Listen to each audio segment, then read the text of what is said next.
2020년 12월 13일 나누는 교회 주일 예배를 하나님께 드리겠습니다. 함께 찬양합니다. 88장 새 찬송가도 88장입니다.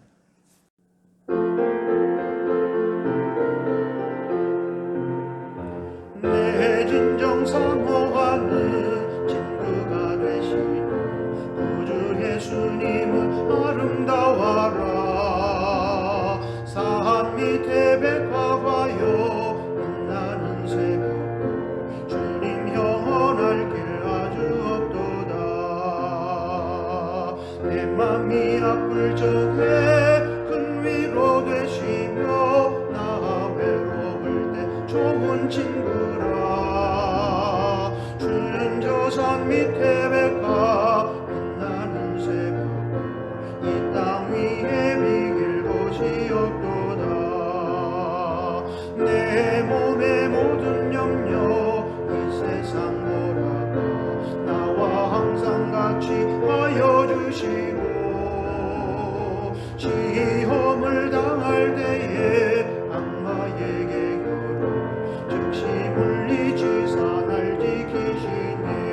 지키시네. 온 세상 날 버려도 주 예수 안 버려 끝까지 나를 돌아보시니.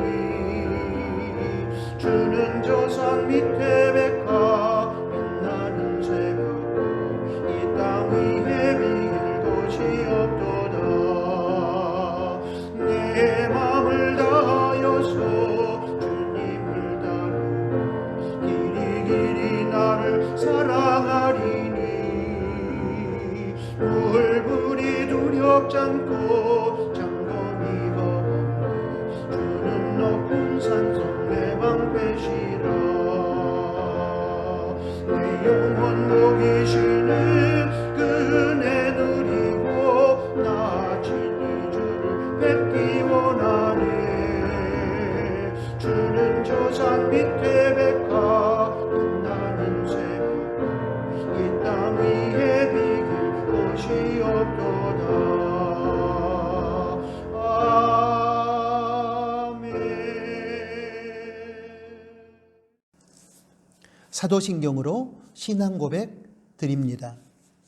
전능하사 천지를 만드신 하나님 아버지를 내가 믿사오며 그 외아들 우리 주 예수 그리스도를 믿사오니 이는 성령으로 잉태하사 동정녀 마리아에게 나시고 본디오 빌라도에게 고난을 받으사 십자가에 못 박혀 죽으시고 장사한 지 사흘 만에 죽은 자 가운데서 다시 살아나시며 하늘에 오르사 전능하신 하나님 우편에 앉아 계시다가 저리로서 산자와 죽은 자를 심판하러 오시리라.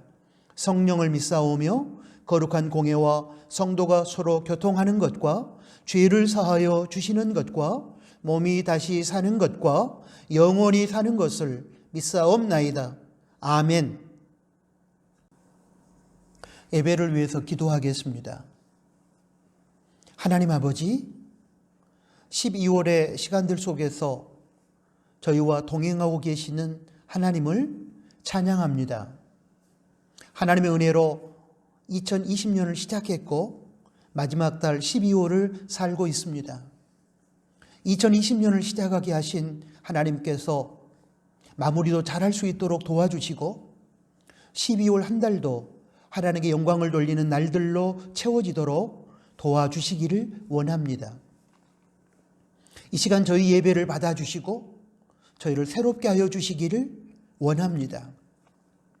비록 코로나19 재난 속에서 살아가고 있으며 많은 공동체가 갈등과 다툼 속에서 흔들리고 있지만 모든 상황과 사건 속에 하나님의 뜻과 섭리가 있음을 믿고 오늘에 감사하며 내일을 희망하며 나아가기를 원하오니 저희를 인도하여 주십시오. 부끄러운 것이 있습니다. 하나님의 주인 되심을 거부하며 교만함과 방자함으로 우리 소견에 오른 대로 살았던 죄악입니다. 용서하여 주십시오.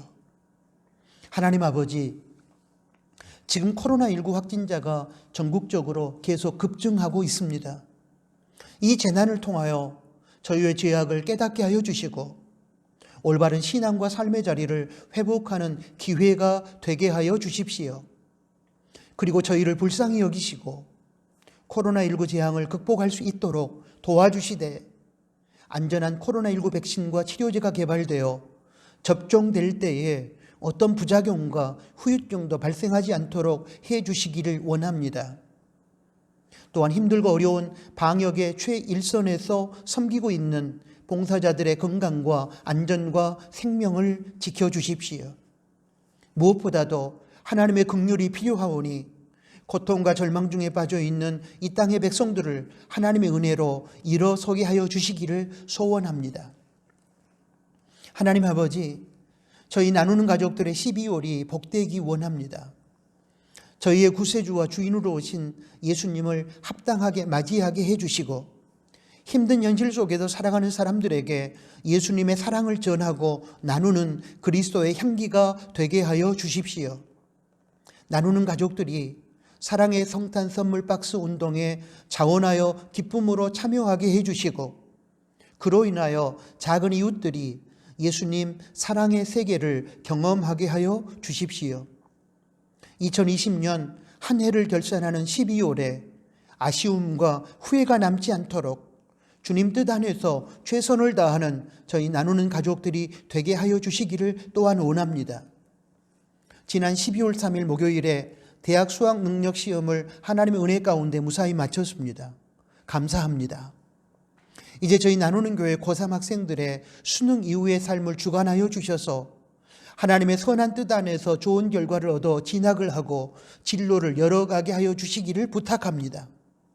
또한 코로나19와 추운 날씨 속에서 우리 나오미 어르신들과 기저질환을 가지고 있는 육체적으로 연약한 교우들의 건강을 지켜주시기를 소원합니다. 나누는 교회 모든 성도들의 경건 생활을 붙들어 주시고 육체적으로 건강하며 무너진 일상과 경제가 회복되며 어떤 상황 속에서든 주님으로 인하여 감사하며 기뻐하며 살아갈 수 있게 하여 주시기를 소망합니다. 하나님 아버지, 이 시간 말씀으로 찾아오시는 하나님을 만나고 저희의 삶이 예수님 닮아가는 거룩한 삶으로 변화되게 하여 주십시오. 말씀 속에서 이 시대를 향한 하나님의 뜻을 깨닫게 하여 주십시오. 그리고 깨달은 말씀을 붙들고 살게 하여 주십시오.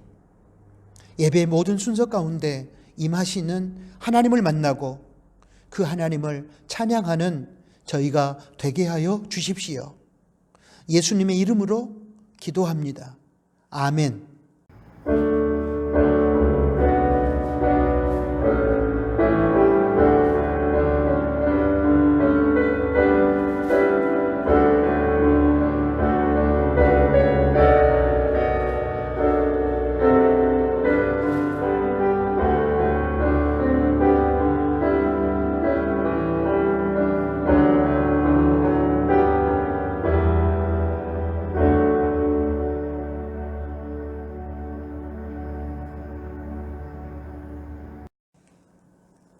하나님께 봉헌 드리겠습니다. 지금 현대인의 우상은 두말할 필요 없이 돈입니다. 돈이 인생의 주인 노릇을 하며 신의 자리를 차지하고 있습니다. 이런 상황 속에서 오직 하나님만이 우리 생명과 물질을 비롯한 모든 것의 참된 주인이심을 인정하고 선포하는 신앙 고백의 구체적인 행위가 봉헌입니다. 봉헌을 통하여 우리는 모든 것의 주인이신 하나님을 높여드리고 청지기로서 우리의 바른 자리를 찾아갈 수 있습니다. 이 시간 봉헌을 통하여 하나님의 선한 뜻이 이루어지며 물질을 다스리는 삶이 가능해질 것입니다. 이에 자원하는 마음, 감사하는 마음, 정직한 마음으로 드리는 시간이 되기를 바랍니다. 기도합니다. 물질을 비롯한 모든 것의 주인이신 하나님을 찬양합니다. 저희의 생활 속에서 일용할 양식을 제공해 주셔서 생명의 삶을 살아가게 하심을 감사합니다. 이 시간 주인 되신 하나님께 정직과 감사와 자원하는 마음으로 예물을 드립니다. 저희의 예물을 받아주시고 드려진 예물이 하나님 나라의 확장과 작은 이웃을 섬기는데 그리고 교회의 사역을 위해 선하게 사용되게 하여 주십시오.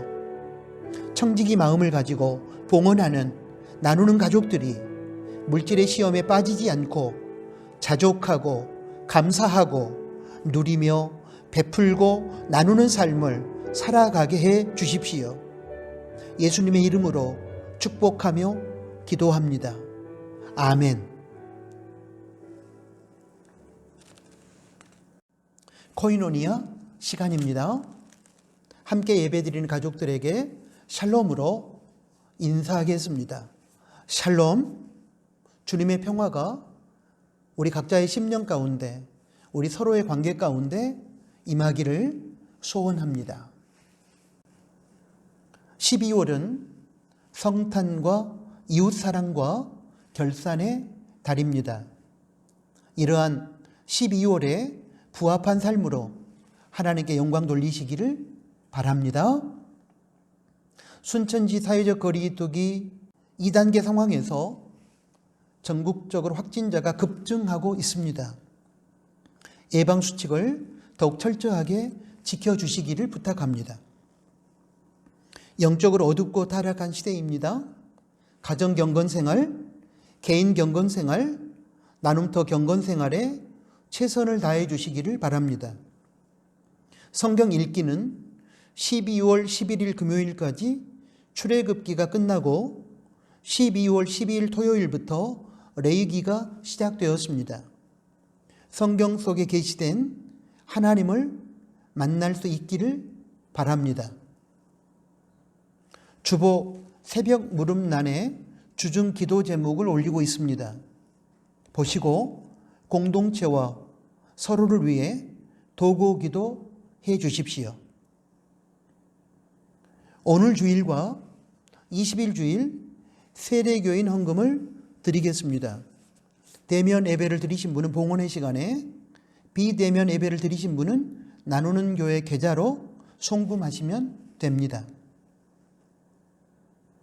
사랑의 성탄 선물 박수 운동은 코로나19로 인해 예년과 달리 성탄 선물 박스 헌금으로 참여해 주시기를 부탁합니다. 그러면 교회에서 일괄적으로 방역 물품과 생활 물품을 구입해서 작은 이웃들에게 나누도록 하겠습니다. 12월 23일까지 참여해 주시기를 부탁합니다. 다음 세대를 위해서 계속 기도해 주심을 감사합니다. 고3 학생들의 수능 이후 일정과 진로를 위해서 기도해 주시고, 군 복무 중인 친구들을 위해서, 해외에서 직장생활하거나 유학 중인 친구들을 위해서, 2학기 수업 중인 친구들의 기말고사와 2학기 마무리를 위해서 기도해 주시기를 부탁합니다. 오늘 코이노니아는 여기까지입니다. 하나님의 말씀을 봉독하겠습니다. 히브리서 11장 17절에서 19절까지 말씀입니다. 아브라함은 시험을 받을 때에 믿음으로 이삭을 드렸으니 저는 약속을 받은 자로 돼 그 독생자를 드렸느니라. 저에게 이미 말씀하시기를 내 자손이라 칭할 자는 이삭으로 말미암으리라 하셨으니 저가 하나님이 능히 죽은 자 가운데서 다시 살리실 줄로 생각한지라. 비유컨대 죽은 자 가운데서 도로 받은 것이니라. 아멘. 방금 봉독한 히브리서 11장 17절에서 19절까지 말씀을 중심으로 약속이라는 제목으로 하나님의 음성을 듣겠습니다. 전 주중 대사를 지냈던 김하중 장로님께서 쓰신 하나님의 대사 3 규장에서 펴낸 책을 보면 김하중 장로님께서 김대중 정부에서 대통령 의전비서관으로 있던 시절에 에피소드를 적은 부분이 있습니다. 고 김대중 대통령의 신앙에 대해 소개한 부분인데 은혜가 되어서 소개하도록 하겠습니다. 내가 김대중 대통령 의전비서관으로 있던 어느 일요일 오후 대통령께서 내게 전화를 해서 김중건 비서실장에게 청와대로 들어오도록 전하라고 했다. 급히 김 실장을 찾아보니 그는 자신이 장로로 있는 약수교회에서 예배를 드리고 있었다. 교회에서 예배를 드리고 있어서 금방 들어가기 어렵습니다. 대통령께 그렇게 말씀드려 주시고 그럼에도 불구하고 들어오라고 하시면 예배를 중단하고 가겠습니다. 그렇지 않아도 된다고 하시면 예배 후에 가겠다고 말씀드려 주세요. 나는 대통령께 그대로 말씀을 드렸다. 그랬더니 대통령께서 말했다. 알겠어요? 그럼 천천히 오라고 해요. 예배 드리는 것이 나를 만나는 것보다 더 중요하니까. 나는 깜짝 놀랐다. 윗사람이 찾는데 예배를 드리니 나중에 가겠다고 하는 것도 그렇지만 윗사람 중에서도 최고인 국가 원수가 하나님께 드리는 예배가 더 중요하니 천천히 오라고 하는 것이 내게는 정말 놀랍고 감동적이었다. 한 번은 내가 여쭈었다. 대통령님, 어떻게 그런 험난한 인생을 견뎌내셨습니까? 절반이 넘는 국민들이 내가 아닌 나를 가지고 욕하고 공격하는데 내가 어떻게 살겠어요? 살 수가 없지요. 그냥 현실과 타협하든지 다른 나라로 가서 살든지 해야겠지요. 그러나 살 수 있는 방법은 단 하나, 예수를 믿는 것밖에는 없었어요. 아마 예수를 믿지 않았다면 나는 살 수가 없었을 거예요. 고 김대중 대통령께서 신실한 믿음의 사람이었음을 확인해 주는 글이라고 생각합니다. 고 김대중 대통령의 정치 여정은 우리가 알고 있는 것처럼 고난의 연속이었습니다. 그런 악조건 속에서도 절망하지 않고 버티면서 민주화를 이루고 존경받는 지도자로 자리매김을 할 수 있었던 이유에 대하여 고 김대중 대통령은 예수님을 믿는 믿음 때문이었다고 고백했습니다. 예수님을 바르게 그리고 진짜로 믿으면 영원히 구원을 받을 뿐만 아니라 불의하고 부정한 세상에서 적당히 타협하거나 휩쓸리지 않고 진실하고 정의로운 인생을 살아갈 수 있습니다. 고난의 현실 앞에서 절망하지 않고 희망으로 일어설 수 있으며 고난의 상황을 뛰어넘을 수 있습니다. 오늘 고 김대중 대통령의 내가 살 수 있는 방법은 단 하나, 예수를 믿는 것밖에 없었어요. 아마 예수를 믿지 않았다면 나는 살 수가 없었을 거예요 라는 이 고백이 어려운 시대를 살아가는 우리의 고백이 되기를 소원합니다. 그렇다면 이제 우리의 질문은 이것입니다. 삼위일체 하나님을 믿는다고 했을 때 그 믿음의 내용은 무엇일까요? 막연하게 하나님을 믿는 것은 아닐 것입니다. 믿는다는 것은 믿음의 대상을 인정하고 수용하는 것을 의미하는데 우리가 하나님을 믿는다거나 예수님을 믿는다고 할 때 하나님의 무엇을, 예수님의 무엇을 믿는 것일까요? 저는 두 가지라고 생각합니다. 하나는 하나님, 예수님의 성품, 속성을 믿는 것입니다. 세상 속에서 불의하고 부정한 사람들이 떵떵거리며 살고 정직하고 정의로운 사람들이 고통당하며 사는 현실을 보면서도 우리가 낙심하지 않고 희망을 갖는 것은 하나님의 성품, 공의로우신 하나님을 믿기 때문입니다. 또한 사랑이 식어가는 차가운 현실 속에서도 사랑을 실천하며 작은 이웃들과 함께 나누는 삶을 살 수 있는 것도 우리가 하나님의 성품인 사랑을 믿기 때문입니다.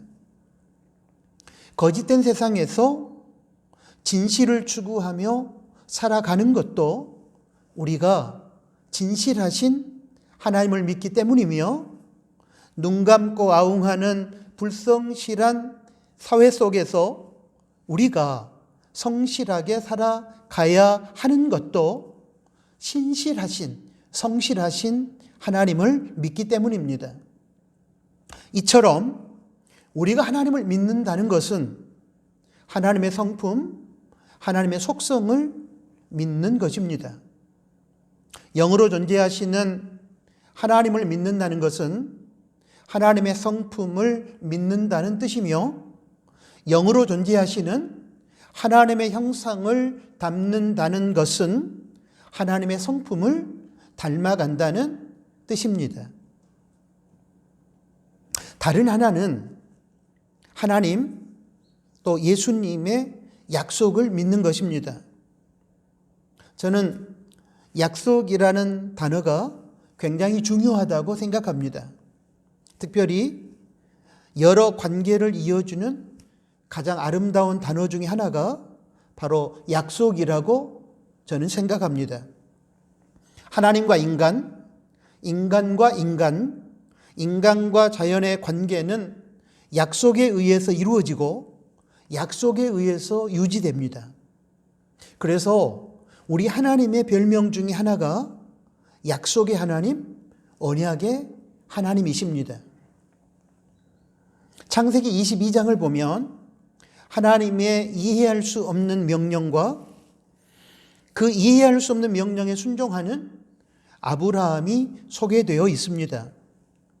하나님께서는 당신께서 아브라함과 그의 아내 사라가 아이를 낳을 수 없는 상황에서 은혜로 독자 이삭을 주셨습니다.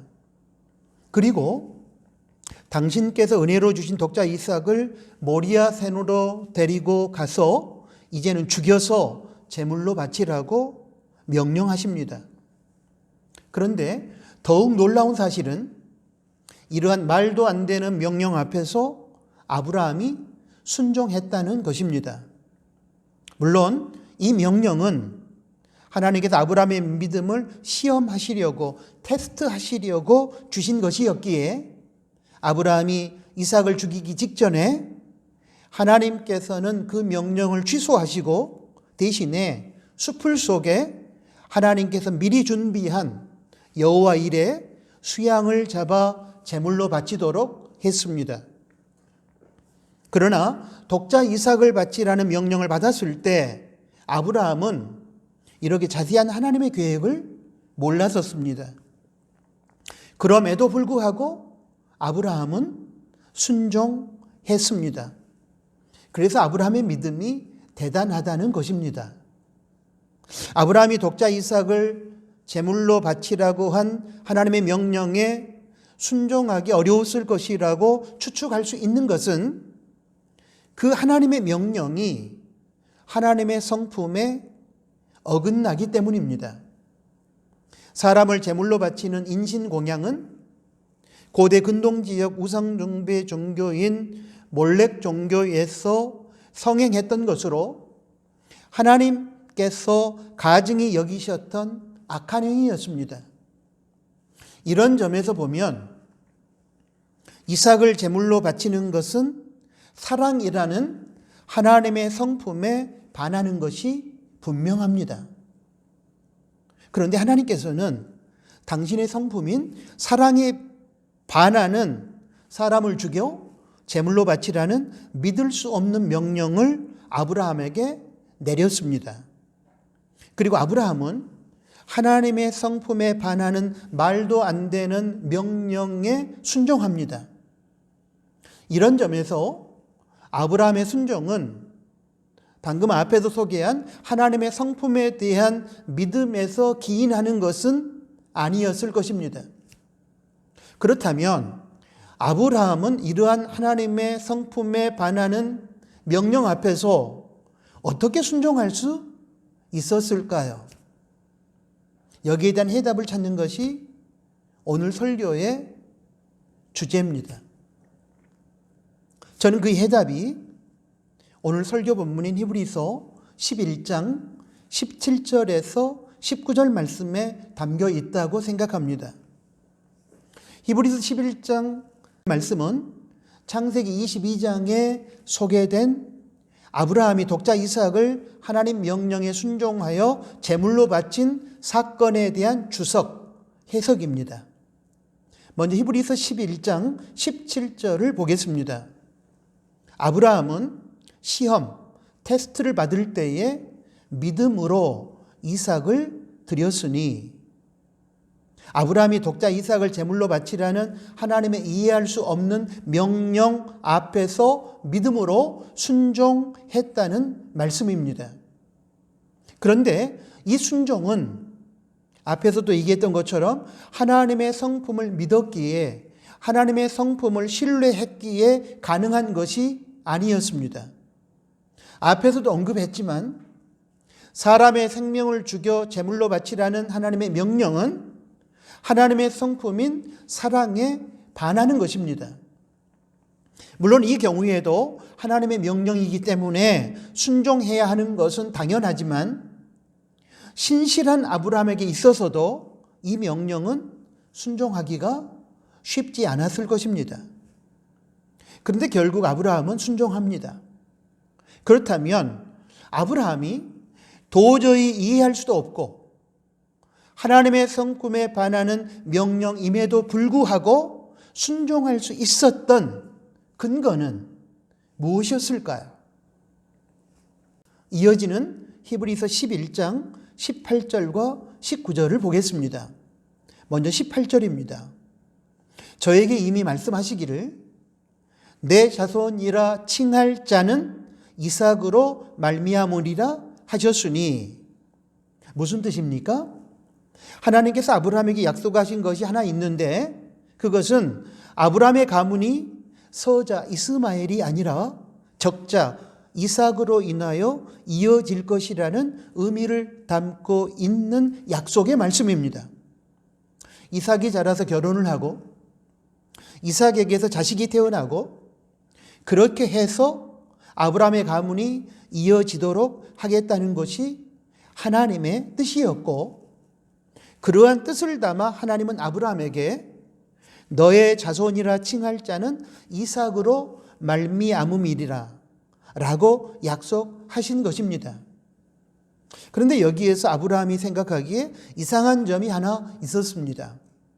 그것은 이삭이 결혼해서 자식을 낳아 가문을 이어가도록 하시겠다고 하나님께서 말씀하시면서 지금 결혼도 하지 않았고 또 자식도 없는 아들 이삭을 죽여 제물로 바치라고 하나님께서 명령하셨다는 사실입니다. 이삭이 제물이 되어 지금 죽어버리면 결혼도 못할 뿐만 아니라 자식을 낳을 수 없는 것은 지극히 당연합니다. 그렇게 되면 이삭과 이삭의 자손을 통해 가문을 이어가시겠다고 말씀하신 하나님의 약속은 어떻게 되는 겁니까? 하나님께서 공수표를 날리는 것입니까? 아닙니다. 신실하신 하나님은 당신께서 약속하신 말씀은 당신께서 정하신 때에 100% 지키십니다. 아브라함은 하나님의 약속을 믿었습니다. 아직 결혼도 하지 못한 독자 이삭을 죽여 제물로 바치라고 하시는 하나님께서 독자 이삭을 통해 가문을 이어가시겠다고 약속하셨다면 그 약속은 분명히 이루어질 것인데, 그렇다면 한 가지 방법밖에 없다는 결론에 아브라함은 도달하게 됩니다. 아직 결혼하지 않았고 또한 자식도 없는 이삭을 제물로 바치라는 하나님의 명령과 이삭을 통해서 가문을 이어가시겠다고 말씀하시는 하나님의 약속이 모순되거나 부딪히지 않고 순적하게 이어지는 길은 한 가지밖에 없음을 아브라함은 깨닫게 된 것입니다. 그 내용이 바로 히브리서 11장 19절입니다. 저가 하나님이 능히 죽은 자 가운데서 다시 살리실 줄로 생각한지라. 비유컨대 죽은 자 가운데서 도로 받은 것이니라. 독자 이삭을 하나님 명령에 순종하여 제물로 드리면서도 이삭을 통해 가문이 이어지도록 하시겠다는 하나님의 약속이 모순되거나 부딪히지 않는 방법은 제물로 드려진 이삭이 다시 살아나는 것밖에는 없다고 아브라함이 생각하게 되었다는 의미의 말씀입니다. 하나님께서 제물로 드려진 이삭을 통해서 가문을 이어가도록 해 주시겠다고 말씀하신 그 약속을 생각할 때에 아브라함은 하나님께서 아들 이삭을 다시 살리신다, 부활케 하신다는 결론에 도달하게 됩니다.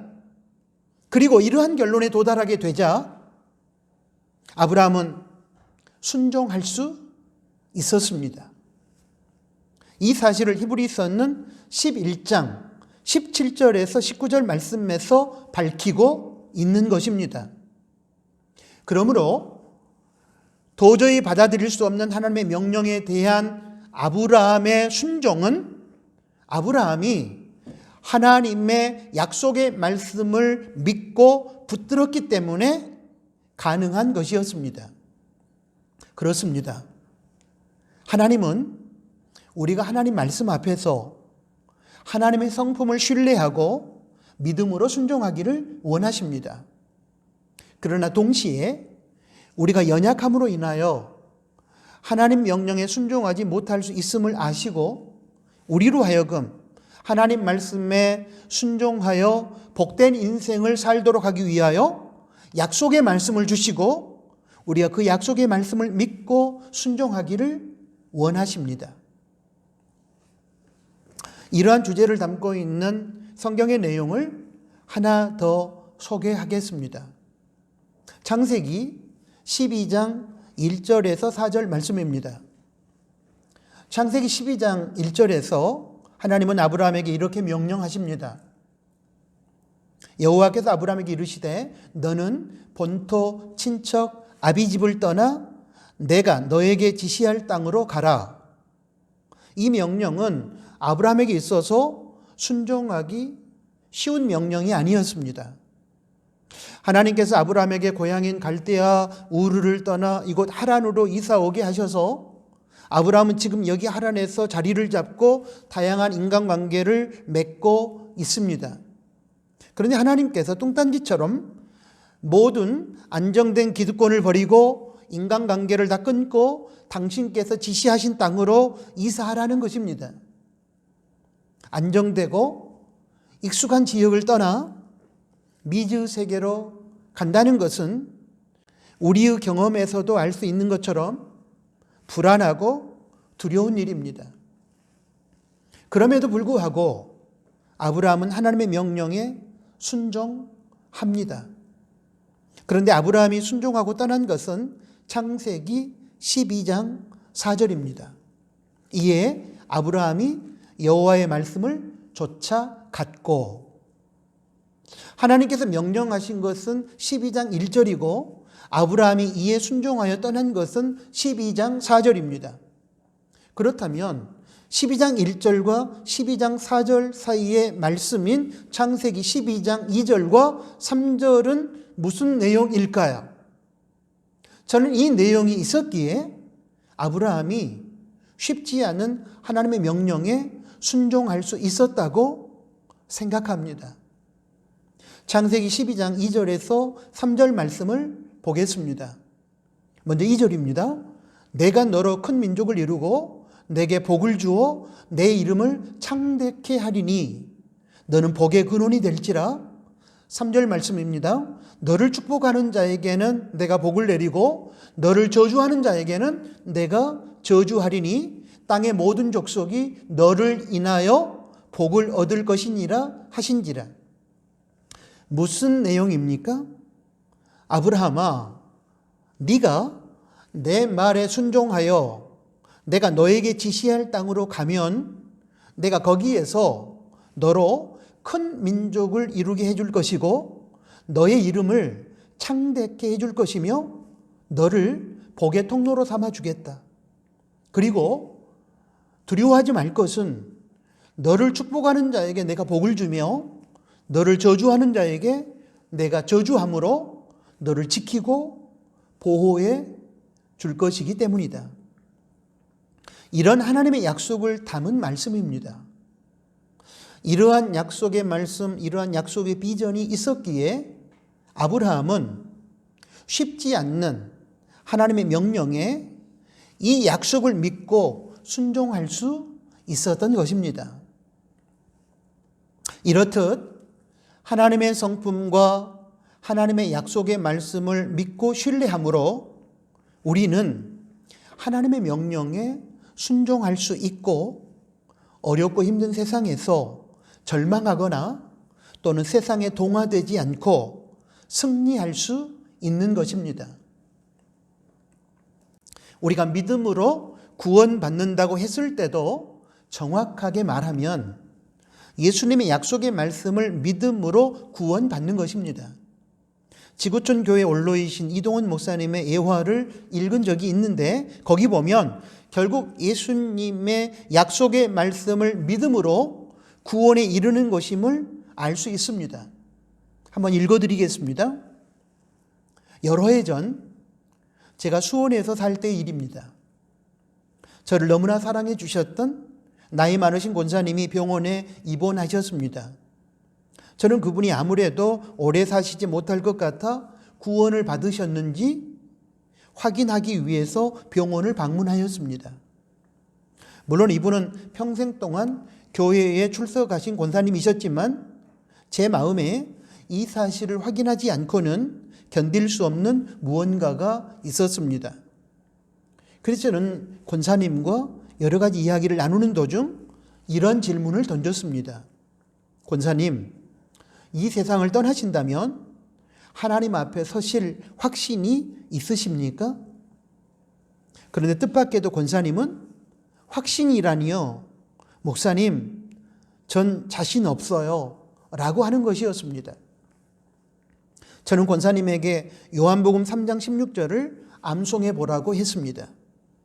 권사님은 하나님이 세상을 이처럼 사랑하사 독생자를 주셨으니 이는 저를 믿는 자마다 멸망치 않고 영생을 얻게 하려 하심이라. 한 구절도 틀리지 않고 또박또박 암송하셨습니다. 저는 권사님께 하나님은 세상을 사랑하셨습니다. 그렇다면 이 세상 가운데에는 권사님이 포함되어 있다는 사실을 믿으십니까? 네, 당연히 믿죠. 자, 그러면 이렇게 바꿔서 천천히 읽어보세요. 하나님이 나를 이처럼 사랑하사 독생자 예수를 주셨으니 이는 예수 그리스도를 믿는 자마다 멸망치 않고 영생을 얻게 하려 하심이라. 권사님, 이 말씀이 누구의 약속이지요? 예수님의 약속이지요. 그렇다면 이 약속이 진실인 것을 믿으시나요? 예, 믿지요.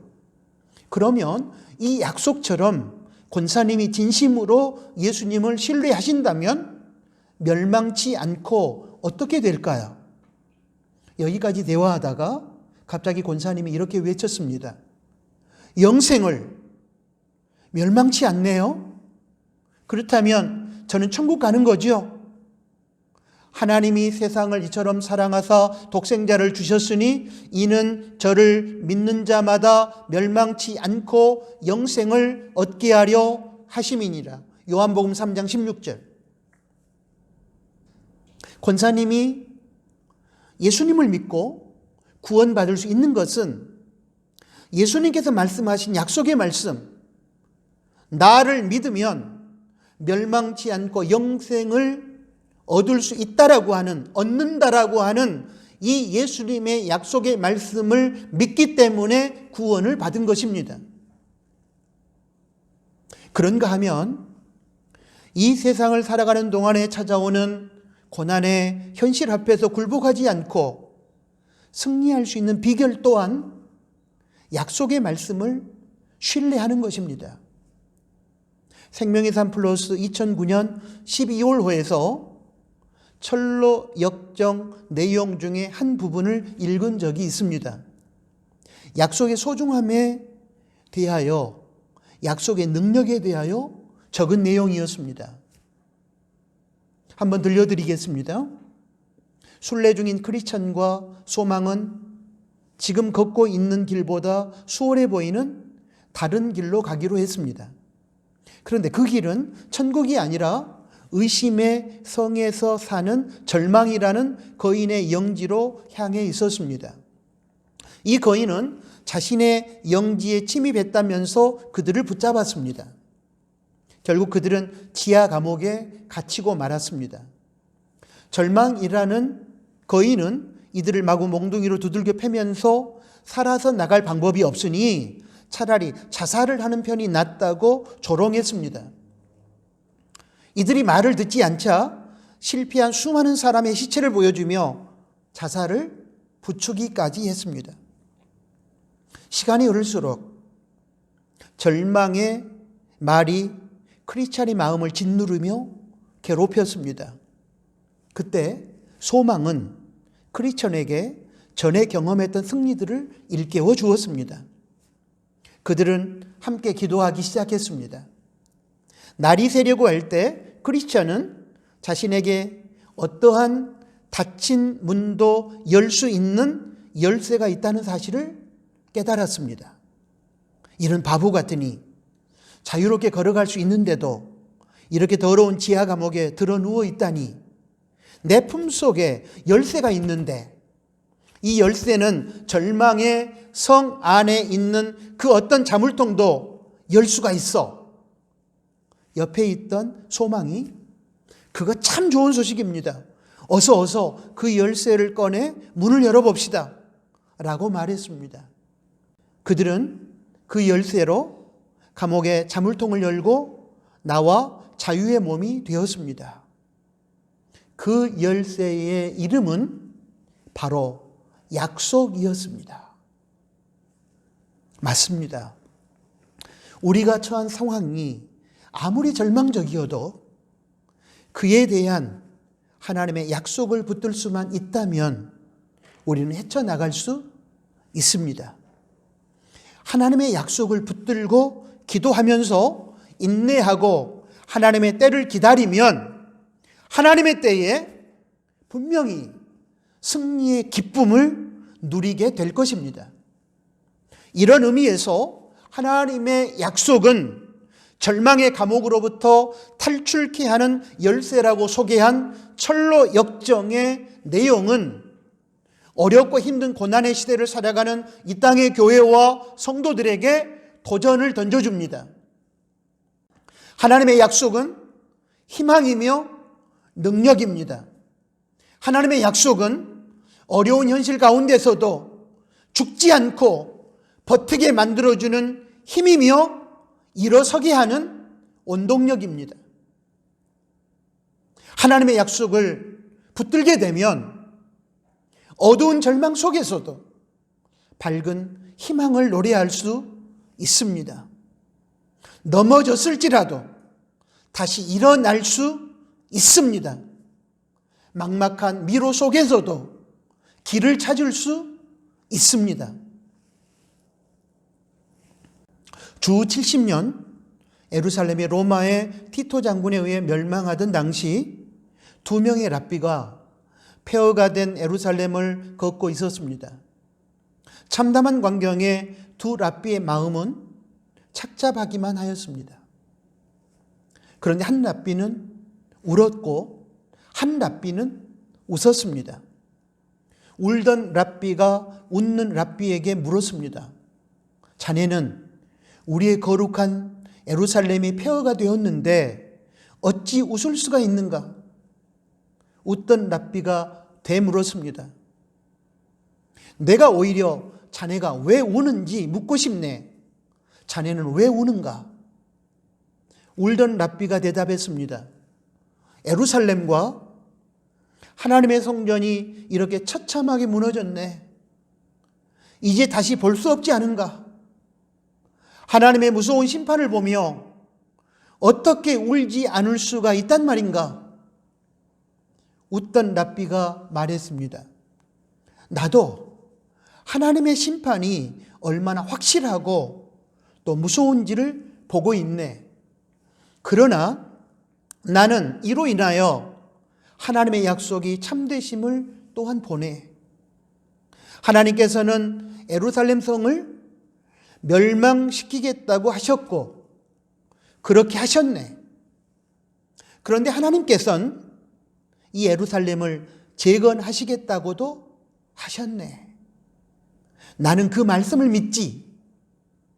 그래서 다시 세워질 아름다운 예루살렘을 생각하고 웃는 것일세. 그렇습니다. 아무리 힘들고 절망스러운 상황일지라도 하나님의 약속이 있다면 웃을 수 있고 희망을 가질 수 있고 다시 시작할 수 있습니다. 약속에 하나님을 믿는 성도라고 한다면 현실의 상황 때문에 울고 절망할 것이 아니라 어떤 상황 속에서든 약속의 하나님을 신뢰하고 희망으로 살아가야 할 것입니다. 성경 말씀을 통해서 우리에게 약속하신 하나님을 만날 수 있기를 소원합니다. 성경 말씀 속에서 하나님의 약속을 찾고 신뢰하며 믿고 살아가기를 소원합니다. 그러면 어떤 환경 속에서도 우리는 절망하지 않고 희망으로 살아갈 수 있을 것입니다. 사랑하는 나누는 가족 여러분, 약속은 지키라고 있는 것입니다. 그러므로 지키지 못할 것이라면 약속하지 말아야 합니다. 하나님은 지키기 위해서 우리와 약속하십니다. 우리는 연약하여 약속하고도 지키지 못하지만 하나님은 시건치 않는 분, 말을 먹지 않는 분, 즉 약속을 지키는 분이라는 의미입니다. 그리고 또 성실하시기 때문에 한 번 한 약속은 당신의 때에 분명히 지키십니다. 그렇기 때문에 하나님의 약속을 붙들고 신뢰하며 믿음으로 사는 사람은 어떤 상황 속에서도 웃을 수 있는 것입니다. 하나님의 약속을 믿고 살아가는 사람의 삶 속에 꼭 이루어질 것이기 때문입니다. 지금은 고난의 시대입니다.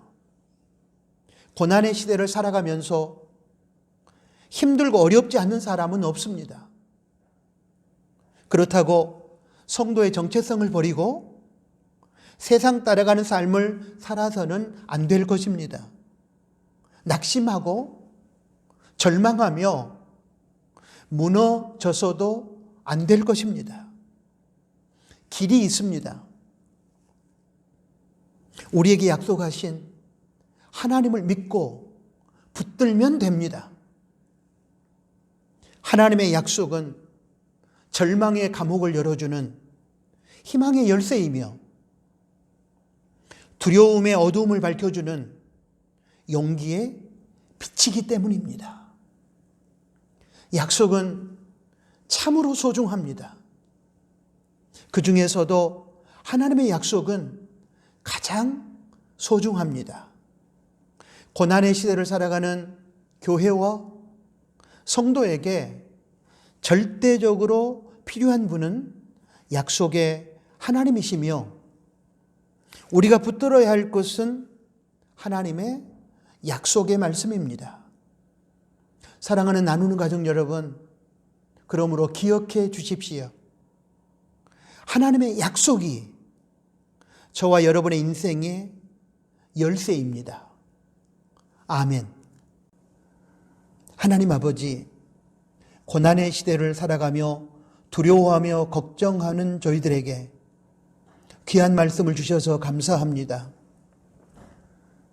하나님, 하나님의 말씀에 순종하지 못하는 저희들, 약속의 말씀을 붙들므로 어떤 상황 속에서도 하나님의 말씀 앞에 순종하는 저희가 되게 해주시고, 두렵고 걱정되는 현실 속에서도 약속의 하나님을 신뢰함으로 담대하게 희망을 가지고 용기 있게 살아가는 저희가 되도록 인도하여 주옵소서. 예수님의 이름으로 기도합니다. 아멘. 파송 찬양 드립니다. 찬송가 399장, 새 찬송가 546장, 오늘 주신 말씀을 생각하면서 함께 찬양하겠습니다.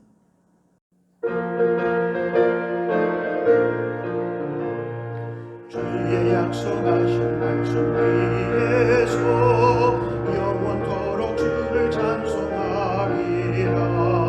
소리 높여 주께 영광 돌리며 약속 믿고 굳게 서리라. 굳게 서리 영원하신 말씀 위에 굳게 서리.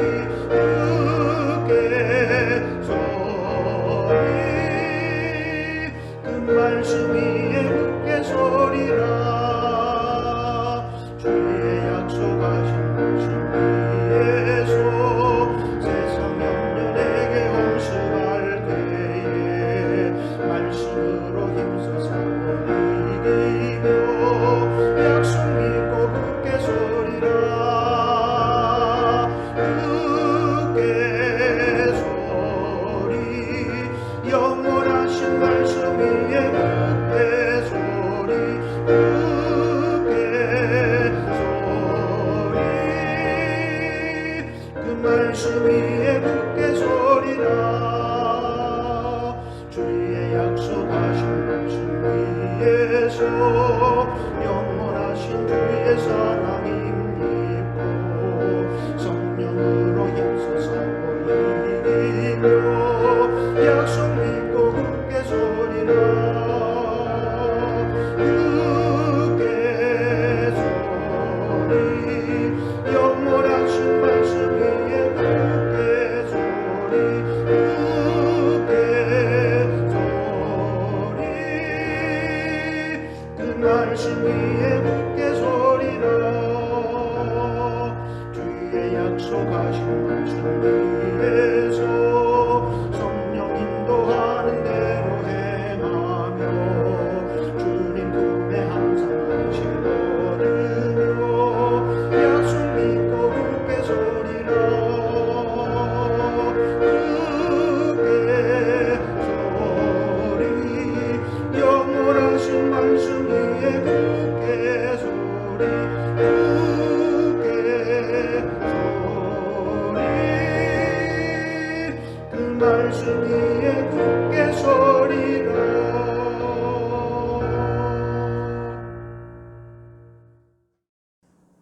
기도하겠습니다.